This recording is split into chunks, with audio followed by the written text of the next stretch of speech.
Wanted you to handle it. Yeah, all right. We can start if you wish. I'll just I'll undo my video here. All right, the recorder's on. Over to you, Claude, if you wish. Okay, thanks, John. Good day, everyone. Claude here, Claude Lawrenson. Going to talk today in our webinar about property management maintenance software.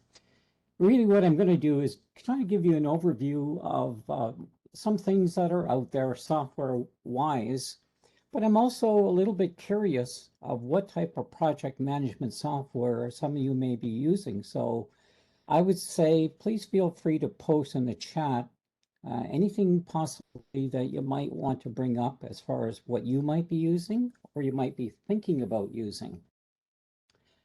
As we can see here, it should be designed to be easy to use. And I think that's one of the number one priority things is it should be something that is reasonably simple and easy to use and hopefully not too we'll call it cost prohibitive, because there's a lot of different software out there and certainly different templates you can add into it. But a lot of them tend to be very commercial, expensive, almost like most software anymore. Almost on we'll call it an annual lease or monthly lease type basis, which can get fairly expensive if you're not using it, let's say a lot. So Mr. Skype trying to cut in on me. So I'm going to see if I can get to the next slide, I hope. For some reason, here we go again. Okay, there we go. So management software in general. Again, if we take a look at the description of the webinar that was announced on the FNNBOA website, it says property management maintenance software refers to the digital platforms used to automate work orders, track asset information, and develop cost-optimized maintenance budgets. And I believe all those are real critical things when it comes to certainly, housing and housing departments, inspectors, and so on. Certainly with a view of maintenance, probably as well as new builds. So programs are used by landlords and property managers to identify preventive maintenance scheduling, provide work requests, keep an inventory on maintenance, and provide asset management, and certainly provide reports. In this webinar, we want to review several of these softwares that I'm familiar with. And certainly, as I mentioned, maybe you can indicate on your chat or in your discussion posts, maybe some of the ones that I'm not so familiar with when it comes to various First Nation communities that you might be using. Well, let's talk about software in general. When it comes to software, there are a few basic software packages that may be used to assist with, we'll say property maintenance and certainly property management. Most of us are probably somewhat familiar with Microsoft Office products or one of its counterparts called Office Suite. Or if you're really looking for something that is affordable, we call it the free version, is called LibreOffice.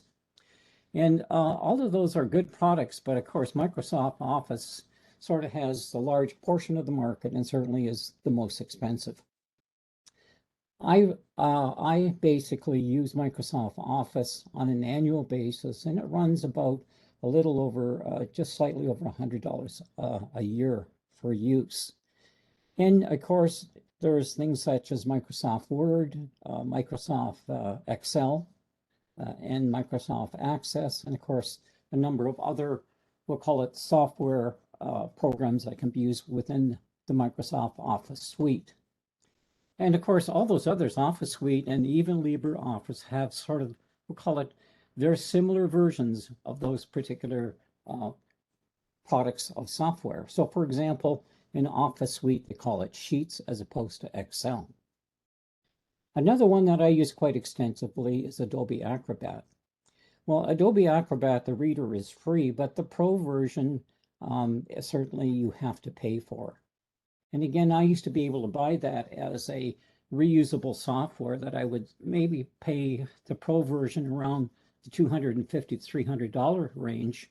But again, now that's on an annual, we'll call it pay-as-you-go type program.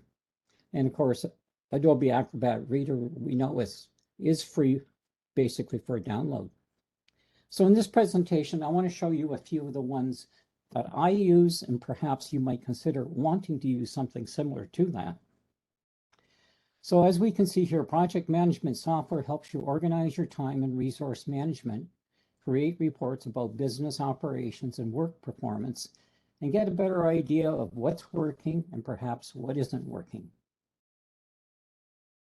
So I'm going to kind of put out there a few examples. And by the way, I will send out the slide deck set so you can get a copy of it later. So we'll take a look at a few examples. So most of you are probably familiar with the old automated work description program. So the AWDS system, I like to call it. It's old, it's out of date, and requires some serious updating. And as I hear and have talked to a few of the First Nation inspectors, it can be kind of a cumbersome program to deal with because there's a lack of support for, let's say, a more current up-to-date version of it. I played around with that a little bit, and I think there's an opportunity there for it to be, let's say, we'll call it fixed or made better for people to use. I also want to talk about ISS, Inspection Support Services Inspection Report System. And this is a general house inspection system, but I also see a place for something similar to this when it comes to inspections in general. So on-site inspections in a reporting type format. And of course, if we take a look around, if we take a look at Google, I create an asset tracker, solutions using Excel as an example. We can go on to YouTube or even do a Google search and find some pretty good information out there on products that you can use. For example, we can see the link there for this Excel, create an asset tracker. So kind of a little description on the internet on how we can create and track assets as an example. Or you'll see below that the or what I like to call the commercial version. Again, another product named Vertex, where they have Vertex asset tracker templates. And I actually do have a screenshot.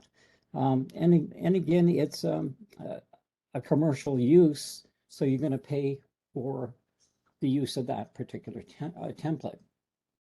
And again, if we go on Google and do some searches, we can find a lot of information on various maintenance budget type trackers. So again, we can see here a reference to Microsoft, and again, asset management and maintenance budget, and create maintenance budget type software. So again, references to that. So I wanted to kind of jump into and talk about what do we want to think about. So for example, here's some software. I mentioned earlier, for example, the Microsoft, what they call now Microsoft 365. You get to use it for 365 days, which is where that term came from, Microsoft 365. It's a one-year lease. And the basic program starts around $8 a month and can go up to $11 a month. So for example, I have family members for up to 6 people, we pay $11 a month. But as an individual, it's roughly $8 a month. So roughly in that $100 plus or minus range. And you can see the packages that come with it. Access Word, Excel, PowerPoint, Outlook, and certainly the OneDrive, which is the cloud drive for storage of information. Again, I looked at, for example, Adobe Acrobat, some various plans and pricing. As I mentioned before, I used to be able to get the Pro version for about $250 to $300. Well, if we take a look at the lower left, we can see it's $25.99, roughly $26 a month Canadian. So that can add up quite quickly, even over a year. So certainly prices have changed. And if you just want the standard version, certainly it's a little bit cheaper in the range of $17. I mentioned also that word Vertex, that company Vertex, and the templates. So again, I kind of copy and pasted some of their, we'll call it templates that can be purchased.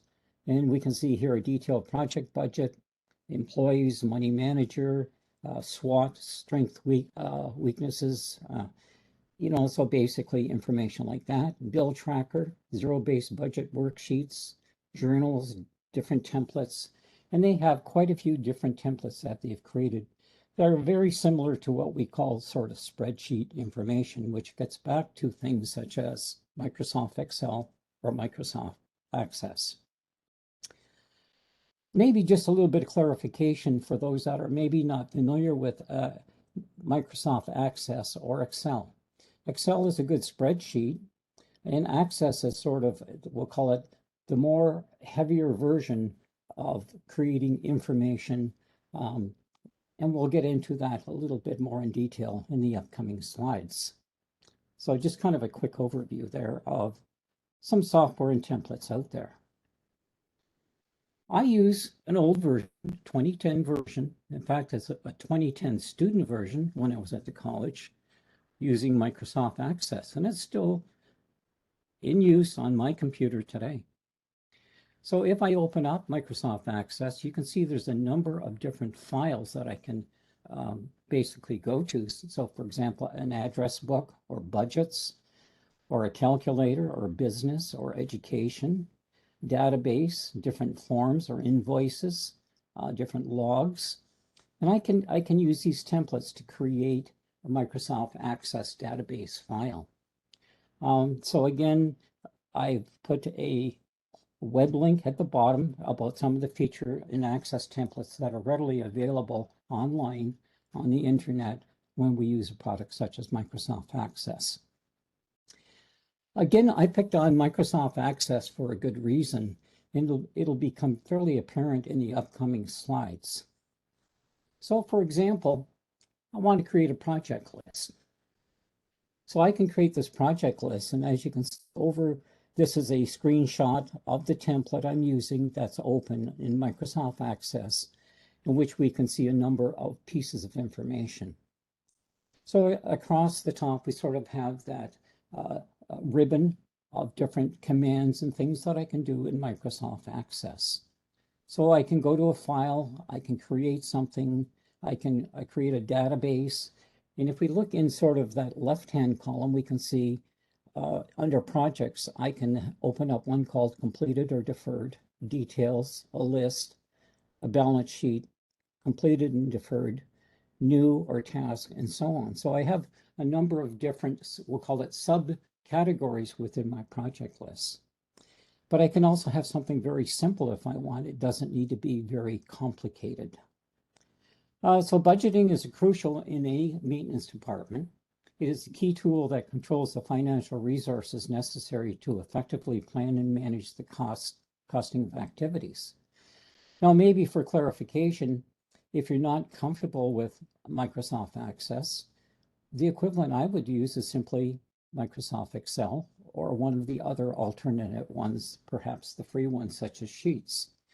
And all I need to do is sort of itemize what type of information I want to put into it. So for example, I can ID in the one column, sort of getting into the sort of the larger portion of this template, the project name, the owner, category, and I can go on and on and on with different types of categories of information. Professionals involved with this budget preparation approach relies on the experience of previous years to determine cost estimates, let's say, for the upcoming projects. So for example, I can use this for tracking costing on various projects.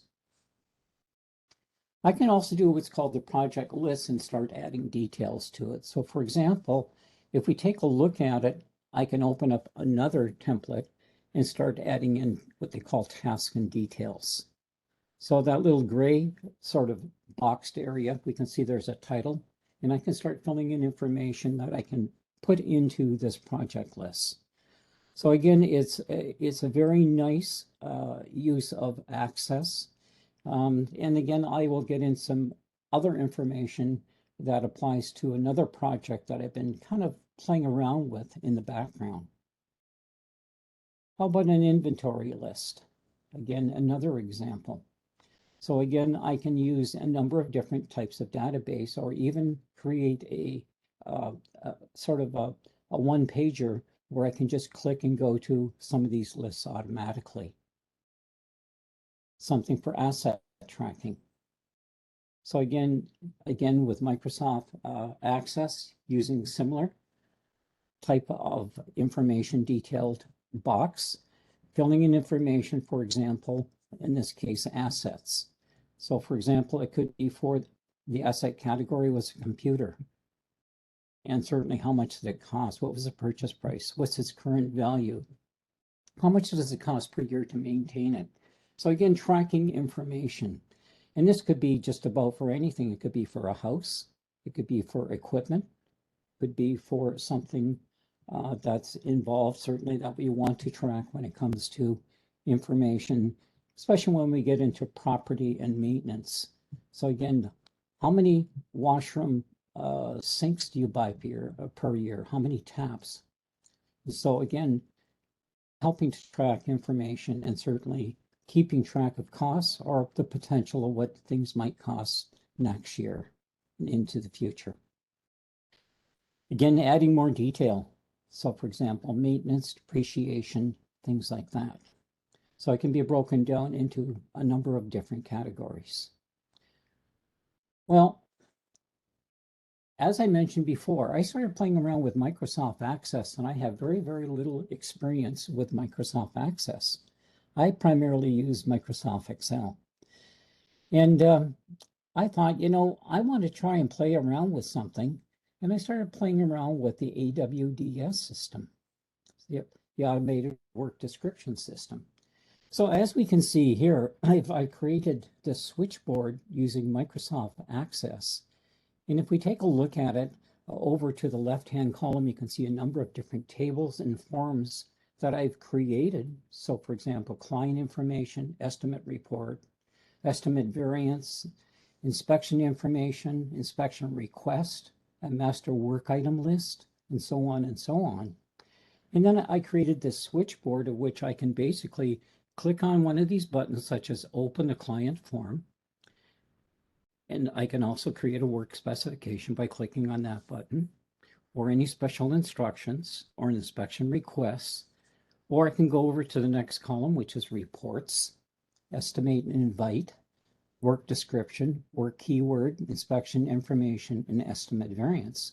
Or I can simply get out of that whole program and quit the application. I kind of overlaid another switchboard as an example, sort of that one in the lower right corner, your company incorporated. And that could be sales, customers, invoices, orders, quotes, purchases, contacts, so on and so on. So there's a lot of good information that we can build sort of an enlarged, we'll call it Excel, sort of on, we'll call it super duper, information gathering of data with Microsoft Access. So again, something I've been playing with sort of in the background, just trying to figure out, I hear a lot about the automated work description system that was used certainly for the RAP and RAP programs. I thought it was a pretty good program. And it's just unfortunate it's become a little bit cumbersome and not certainly maintained. So it does become a little difficult.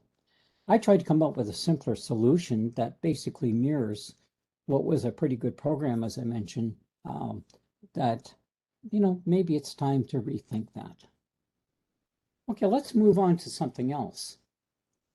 Client information as an example. So again, if we got into the automated work description, this is basically the same information that was in the RAP information, but it's brought into Microsoft Access again. So again, some example pages. Client information, a master work item. So we can use the same type of forms that the automated work description used, just simply, again, converting this into a program with Microsoft Access. Again, do we want to talk about the description of the work? So in this case, it's the soil, the work, additional backfill and regrading around the perimeter foundation of a particular house. And there's some notes that can be added, the location, regrade foundation, item number, and a work order number. So again, these are just some general things that we can do. We start talking about inspections, data collection, and information. And of course, well, here's a special instruction, and I like the one that actually I think the old AWDS system had about a special instruction about just telling the inspector going out to be aware of the dog. He's vicious. There's a vicious dog at the house. So again, just information that be passed on to the inspector in the field, or maybe special instructors. Maybe it's an abandoned house. You know, maybe there's other issues with the, we'll say the health or the physical condition of the house itself. Task details, again, it can be broken down into the what work is required. Okay, a navigation form. So again, a navigation form could be looking for specific keywords or specifications when it comes to items of work that need to be considered for this particular inspection and work that needs to be completed. Here's an example of the work description page. So for example, it could be a whole number of different items, and certainly the work description in which the inspector, again, doesn't have to add information into every page. It's simply point and click, add item number 1, supply and install new metal roofing to repair or replace existing. Color and thickness to match the existing. So again, an example of a work description, and we can build a database certainly of hundreds, if not 1,000 or more different types of work descriptions into the system. Again, when we think of this, we're really trying to automate the process, time-saving information that can be shared both in the field, in the we'll say it in the office, or with the housing administration, and so on. Okay, so that was it about just sort of a quick overview of what I've been playing with in the background with the automated work description. And again, this is just pointing out a few of the ones I've been playing with, and certainly because I don't live and work in the First Nation community, I'm not very familiar with some of the others that might exist out there. But I wanted to share another one with you. In my background has been certainly architecture and building construction. And we came up with an inspection report form that home inspectors use. And this is something I wanted to kind of share because maybe, you know, for the inspectors out there in the field in First Nation communities, and perhaps even in our case, we work with a lot, obviously, off reserve. We've come up with an inspection report system, again, using 2 simple software programs, Microsoft Word and Adobe Acrobat Pro. We used to sell these as computer-based software. And what we found to be very cost-effective and very efficient is simply putting information together with Microsoft Word and creating what they call forms, similar to this page here, and converting this into a form using Adobe Acrobat Pro. You can see all these sort of bluish colored boxes of information. So if you click on any of those boxes, it's one of those Adobe Acrobat forms that can be completed in the information just inserted. So for example, the address, the date, the time, the type of weather. For example, there's kind of, if we look at it, weather condition says rainy, but if we click on that little down arrow, it's going to talk about it was sunny, and it's going to talk about different other weather conditions you can automatically pick. Or the ground surface, was it dry? Was it wet? Was there snow on the ground? And what about the temperature? What about the type of housing unit we're dealing with or type of building we're dealing with? And again, this is just an authorization form and receipt, technically something that would be used primarily, we'll say largely off reserve for a home inspector or for an inspection process. But again, I can see a use of something similar to this as something that would be fairly useful to any First Nation community, especially when it comes to performing inspections. It can be done on a tablet, on a laptop, or hey, back in the office on the traditional, we'll call it, you know, computer in the office. So again, just some, and in fact, in some cases, this can even be converted into, we'll say, your phone. Here's one example of the roofing report system. So again, I'm trying to show information that possibly will make you think about the use of software in various systems that exist out there that could make life easier for the office and also for people in the field. So if we take a look at this is a sample on roofing in which this first page talks about the description. Is it a flat roof, a shed roof? Is it a steep slope? Is it low slope? Is it flat? What type of material? Is there a chimney? Is there a liner? Is there skylights? Is there flashings? So we'll see there's a lot of information in the top upper portion that talks about describing the roof system, the flashings, and the chimney.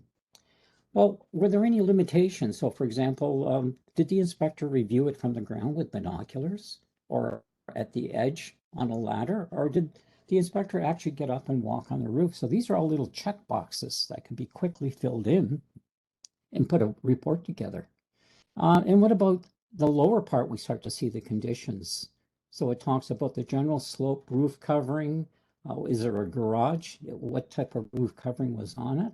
What if it was a flat roof, and so on? So we can see here there are various descriptions that can be quickly put together from what we created, what we consider is a common master list of describing the roof, talking about any limitations, and certainly the condition. What type of condition is that particular roof in? Has a second page to it. Is there asbestos? What about the chimney or the flashings on the roof or the flashings on the chimney? Are there roof penetrations? So for example, if we cut a skylight into a roof, we always look at this potentially as an area that could be potential for roof leakage if it's not, especially if it's not done properly. But any opening in a roof is a potential for water to penetrate into the roof and into the interior of the building structure. Well, if we haven't covered everything enough there's a space for adding additional notes for the inspector in the field. So again, it's what we call a checklist with a opportunity to add notes. So if we go back up to the top of the page, you'll notice that there's a check mark, asbestos possible. It's been pre-checked, but if I had the form and I clicked on that again, that check mark disappears. So this is what happens, it automatically puts little check marks into little things like this. So if there was not concerned about asbestos, well, we can eliminate that check mark and put the check mark somewhere else. Go down to where it says skylights. It says check all flashings annually. That becomes kind of an ongoing annual maintenance concern because that's something we should be doing anyways. Or how about the flashings? Check the flashings annually on the chimney. Again, those vulnerable locations where, again, we can get information into an inspection report. We also like to add in a lot of information, just some general information, for example, about the system itself. So read this is really about, even for the homeowner, if they received a copy of it, they would understand that there are certain conditions and things that they may not understand the technical jargon or language about what's roof slope. Well, they probably understand what a roof is, but maybe not so much roof slope or the different types of covering that might be available. So again, it describes different information as a reference, well, maybe for the newbie type inspector, but also perhaps for other people. How about ice damming? Again, ice damming, as we know, can be a big issue when it comes to winter conditions and water damage and ice damming that occurs in a house. So again, here we see a little illustration in detail exactly what ice damming is and what's a good condition, so with eave protection, or what happens when we don't use eave protection. Again, flashings and information. I'll quickly go through that. So again, just more general information. Flue liners, slopes, heights of chimneys, things like that. Well, to sum it all up in an inspection report, it's always nice to kind of highlight what are the major problems or deficiencies that were found. So again, this particular page is a summary for the inspector to basically indicate what are the major issues on this particular inspection that the person has found. And last but not least, well, actually, it's not quite last but not least, we can add some more additional notes. So we can basically take some photographs and drag and drop them into one of these rectangular boxes, such as the picture over on the left, drag it in and drop it into one of these boxes. So we can sort of, this is what we found in the field. We see a First Nation individual, maintenance person, doing a little bit of work on the caulking and sealing around the windows on this particular house. And again, maintenance lists. And again, this is all part of the ongoing information, life cycle of housing components, things like that. So I wanted to kind of leave it at that point because really, when we take a look at this, this is simply just my point of view of what is possible. As I indicate here, there's a variety of different types of software and templates available if you search the web. As I mentioned before, I never took a course on Microsoft Access, how to use it. I know how to use Microsoft Excel. I got some basic information just playing around with and using it. But Microsoft Access is a little more, we'll say a little more in-depth and complicated. But I'll tell you how I learned is basically I went online, I searched on YouTube how to use Microsoft Access. And by the way, there's one good site there. If you search, it has about 20 different little short videos on how to navigate and create these forms. Going back to that AWDS system, guess how I created those forms? I simply followed the instructions from those videos to help me get a jump start on what I didn't know about creating and using Microsoft Access. So yeah, the ones I presented, I built from scratch with the inputs such as information for creating a home inspection report. Again, my background has been home inspections for years, so we've developed different templates over time. And yeah, there's the time factor involved. But the bottom line is once it's created, it's easily able to update or fix or amend or revise. But then you have a good workable system that you can create something such as that AWDS system or even a home inspection report. Again, how are you going to track your information? And certainly in this digital age, we see a lot of people tend to do it because it makes life a lot simpler. And certainly it gets a lot easier to share this information from one computer or from one laptop or even iPad or even, we'll call it even iPhone today, from one to the next. So yes, it takes time and a person with some technical expertise to create these things. But once it's created, wow, things can be much more productive and organized for an overall property management system. So again, this is simply my point of view. And as I mentioned, I'll be honest, I'm not familiar with others that are out there. I know the inspectors, out in the field, they're doing RAP program and what are they using for templates? I know when I try to download and reuse my old AWDS system, I don't have an antique computer to operate it on, and certainly the new computers are not very friendly of trying to, we'll say, work with the old AWDS system. So it's very much outdated. I tried to take a look at it as maybe that's something that collectively, if we all put our heads together, this is something that could be workable for all First Nation communities because let's face it, the RAP program still exists and there must be an easier way of making it light for everybody, whether it's the office or in the field when it comes to even something like RAP program and getting the information out. Again, thank you for your time. I certainly look forward to any questions. If there's any questions, thoughts, or comments, John? So Claude, I don't have the chat. I don't know why we can't see chat on this new app. So I'm hoping people can just sort of like turn on their mics and sort of discuss what they're using. The reason we focused on this topic was there's a lot of a lot of different things out there among the communities. So, for example, I know there is the Aboriginal Statistical Assistance Program. There's the Abenaki First Nation management that has a housing inspection management. There's another one that does Indigenous technologies. Ethos is another. So people have been trying to develop software that encompasses everything from, tracking housing to inspection reports to, life cycle understanding. And I know they're all extremely expensive. So what Claude focused on was some of the more inexpensive ways. So I'd be interested to hear, as I mentioned, because I can't chat it, I can't see chat. If somebody wants to raise comments on what they're using or some of the challenges.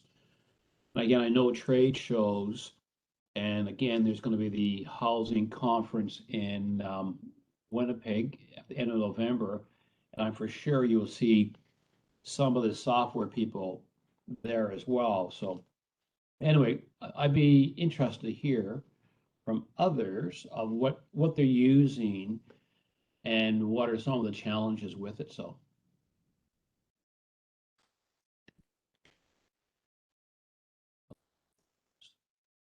And you have to unmic yourself to talk. Yeah, John, I have the same problem. I can't see anything in the chat at this point, so I don't know what has happened with this new version. Yeah, we're gonna have to work on the weekend, or We're gonna have to take a look at how we do a workaround or something, because I don't even see a chat screen. no. Okay, let's see more options. Go ahead. Sorry. Joni from Little Chichot Lake Gun. If you look at your bottom of your left screen, you're gonna see that little chat icon there. I just did a question to everyone up there. Oh, there we go. It's on the left side.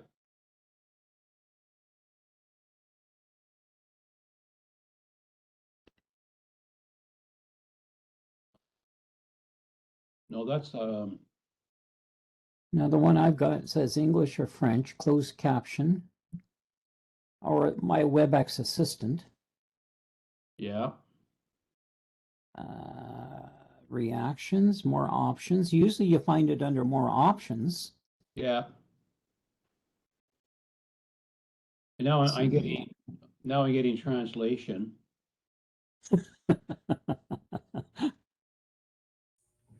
On my screen, the chat icon is on the bottom right.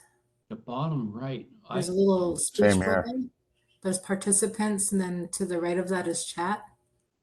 I have that on mine. I see, Oh, wait a I minute. see participants, but I don't see anything more than that on mine.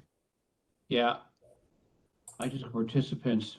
So mine's apps, participants, and that's it. I don't see anything further. Is there any chats in there to read out for us? Because I can't seem to see it. Can you read a chat? I can see the chat. Has anybody chatted? Yep. Somebody was asking to get the inspection report template that was shown on the screen. Somebody commented that CMHC has their own wrap PDF templates. Somebody commented, is anyone familiar with Lightship, a program developer from Kamloops? Oh, interesting. Is anybody familiar with that? Because that's just now being developed as well, I believe, trying to break into this market. That's a good comment. That was Joni from Little Shoe Shop again. I just recently started here 3 months ago, and we're looking into a program for our work orders. Currently, we don't have one. We're just go by our POs and go to AR and bill it out. But we're trying to build a program items put together for a developer to build to our needs. Like, we don't want any of our member or staff to get overwhelmed on trying to fill this out because, oh, I'll put it back, I'll grab it later. We're trying to build something that would make it super simple, but it'll have a lot of information that we could get from the drop downs where they could just click on it, like you were just showing on your list there. Like Well, we're trying to find a program to work with, sorry. well, good question. I just, again, open up, maybe others may have some other suggestions of what they're using. I know it's a market that people are trying to target, but the challenge is I know in a case, I think there's one of the companies, like their annual license fees are incredibly expensive. So, Yeah, I found that when I was doing the research, John, on trying to come up with, is there something that is reasonable? That yeah, there are we'll call it sort of data information collecting programs out there that have a lot of good information, but some of them can run into like $1,000 a month. So then you start looking at, well, over a 10-year period, that's a lot of investment unless you're doing this on a serious big time nature all the time. So certainly for some of the smaller communities where they don't have the budget to afford that, is there something simple such as the ones I presented that are a little more affordable, but certainly they're not just, we'll say, cookie cutter created by someone, and it's just a matter of completing the information and filling out a template. well, yeah, well, exactly. And the thing I find frustrating on following this is it's leaving up to all the First Nations to, which I understand, is to figure out what works best for them. So if you're a large organization that's got like housing of, let's say, over 1,000 community members, you know, that software will be much different than somebody who's got like 200 members. And so I just find that a bit of a challenge, because from the inspection side, we still have to try to report CMHC requirements, INAC requirements, and those are the only two I'm familiar with, but I'm sure other governments want equally data that you have to submit. Yeah, because I mean, and I only touched on a couple of very simple things. Certainly, I tried to touch on the information with the old automated work description system and kind of thoughts about a potential way of updating it. The other one I certainly am pretty close with is the home inspection reporting system.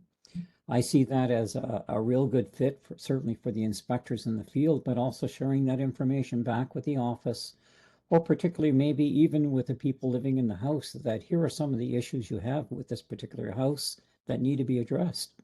Yeah. What were the other there chat comments there, if who's ever reading those for us? Were there other chat questions? No, I don't see any other questions or comments. But Okay. I was just gonna say that my name is Jolene Charlie. I'm the Capital Housing and Public Works Team Lead for Lower Similkameen and Costin. What we do is we have about a little over 100 houses, and I use Excel. When my maintenance workers do work on a house, they write down their location, they write down what they did and how many hours they spent, and then I put that in a spreadsheet and I expense the hours back to the budget it came out of. Like if it's for like a phase 1 house or a phase 3 house, there's different budgets for that. And then for our inspections, I have after I do an inspection, it's just a simple like a 1-page inspection. I write down what the responsibility of LSIB is, what the responsibility of the tenant is, and I track it from there. So Jolene, if the inspector wants to submit like a report and photographs, how do you upload that to as part of your system? I don't have a system. I just have a form that I made myself on Excel. I Right. fill it out because I'm the inspector, right?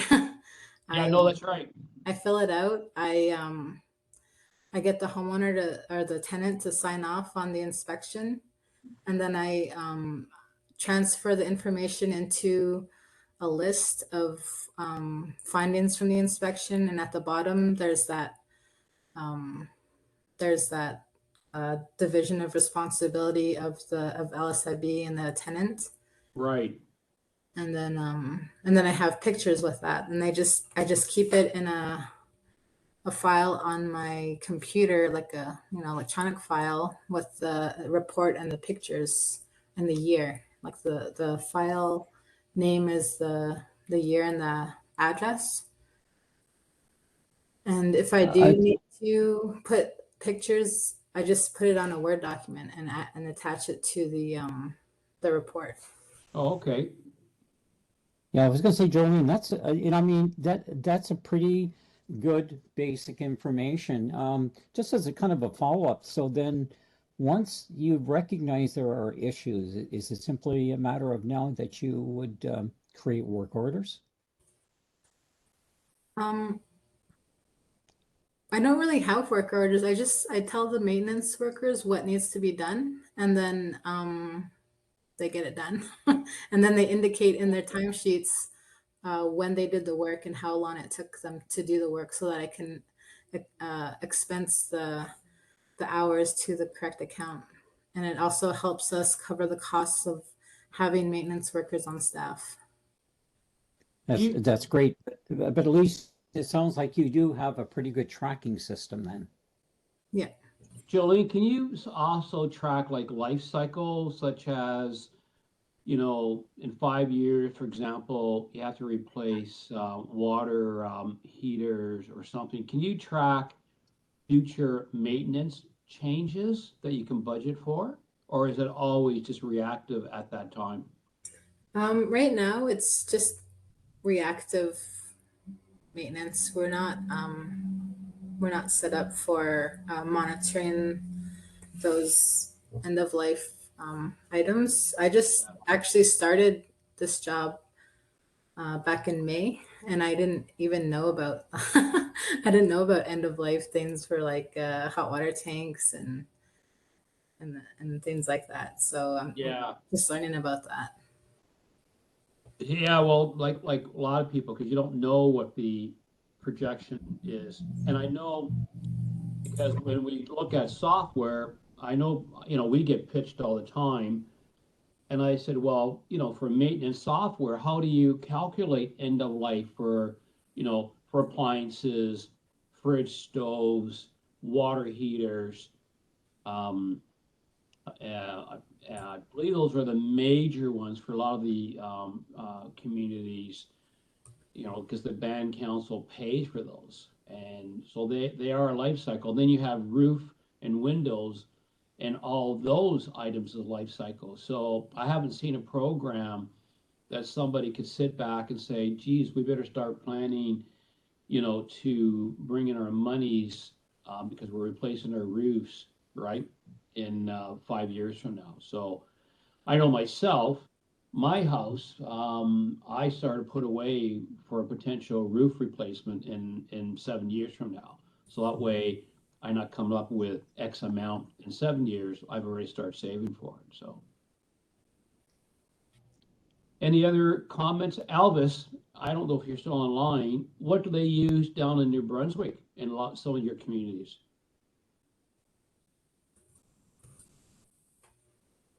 Can you say that again, John? What do they use down in New Brunswick for programs?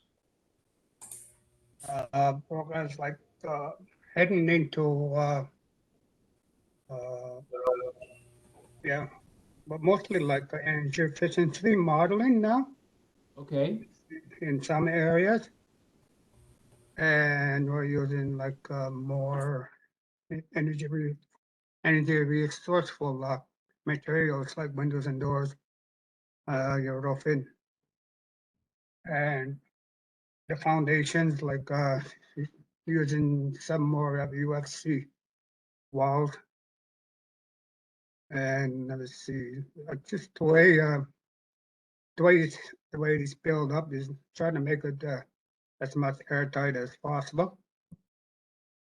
And taking a blower door testing sometimes, and doing assessments of existing houses, existing homes.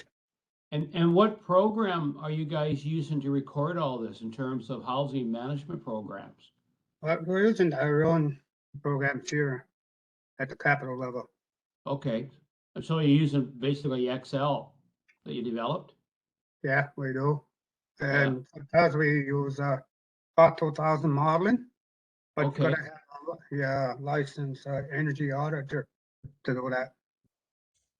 And they right, report, that's, they yeah, report that's, to NRCan. yeah, so that's based on, so, you know, basically an Excel spreadsheet, if I recall, so, Yeah, pretty well, Yeah. pretty much so. yeah, okay, interesting. Yeah. Okay, like again, this is, like I said, there's 5 or 6 programs that I know of, but I do know, A, they're expensive, and B, you know, they're not being tailored towards many of the communities for their needs. So the backup is similar to what Jolene's doing. Just develop your own Excel spreadsheet, similar to what Claude's talked about. This is probably the best solution for a lot of people. But then you got to know how to use Excel. So Yeah, and that, I think that was one of my, probably, like I mentioned, um, my experience with using Microsoft Access. It was certainly, it's a great program, but a lot more of a learning curve to it than using Excel, the Excel spreadsheet. Nothing wrong with Excel spreadsheets. It's certainly a good program too. But I suppose I was looking at it from more of a creating, we'll say, multiple forms of information through one particular piece of software. right, Whereas I suppose with Excel, you could have various forms for various different functions. So I think that's good. I think the question I really have is, are a lot of the First Nation communities actually using some type of digital tracking system? yeah, So I think that's maybe part of the other part of the question is certainly we've heard from Jolene and certainly from Elvis that there is something they're using out there, which is good to hear. Perhaps as we um, might expect that there's probably still some using the old pen and paper with a piece of paper as um, I guess passing on and tracking information. Again, nothing wrong with that system either. It's just maybe not quite as efficient. yeah. Okay. So, Monday is a holiday, the 19th, because of the Queen's burial ceremonies.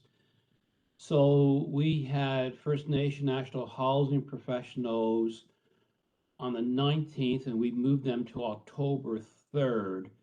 So Monday is a holiday. There's no webinar, so we will follow up to the following Thursday, and that's ICE, the Indigenous Energy Group, who's doing some fantastic stuff. They're going to talk about many of their projects that relate to housing that impact, you know, inspectors and housing managers. So, okay. So if there's no further hands up, because I don't know why I can't see chat. Claude, we'll follow up later in the afternoon to figure out what's happened with this WebEx app. So Exactly. And certainly, as I mentioned, I will, get copies of the slides out to you when we get copies of the recording out. all right, thank you, everyone. Enjoy the weekend, and we will follow up in a week from now. Thanks. Bye. Later.